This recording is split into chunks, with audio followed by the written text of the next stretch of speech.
नमस्कार, मी आहे पूजा आणि स्वागत आहे तुमचं माझ्या नवीन ब्लॉगमध्ये. तर आजच्या ब्लॉगचं संपूर्ण क्रेडिट जातं माझ्या मैत्रिणीला गायत्रीला, कारण स्टार्ट टू एंड सर्व ब्लॉग्स इनिच शूट केले.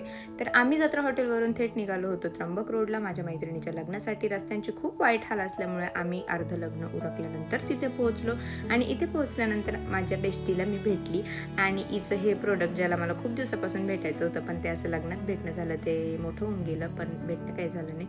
त्यानंतर आम्ही जेवायला गेलो. जेवताना सुद्धा ही हा यांचं काही संपत नव्हतं. इथे आम्हाला स्कूलचे अजून काही फ्रेंड्स भेटले, त्यांना भेटून आम्ही थेट निघालो ब्राईडला भेटायला. ब्राईड आम्हाला बघून जरा उत्साही झाली होती, पण दाजींनी जरा फोटोशूटला व्हॅल्यू दिल्यामुळं आम्ही तिथून सटकलो. म्हटलं आता आपलं इथं काही काम नाही आहे, कारण हा अनुभव ऑलरेडी घेऊन बसलो होतो, म्हणून आम्ही म्हटलं एखादी रील काढूया.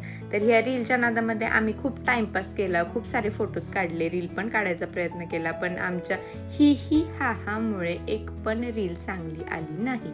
मग आम्ही डायरेक्ट रिटर्न निघालो. आता रिटर्नला आमचे दाजीबा सोबत असल्यामुळे ते बोलले साल्यांना असं कसं पाठवणार ना, म्हणून त्यांनी आम्हाला मस्त थंडगार ज्यूस पाजला. ज्यूस पिऊन मग आम्ही निघालो घरी. हिचा व्हॉइस ऐकायचा असेल तर कमेंट करा, फॉलो करायला विसरू नका. Bye bye.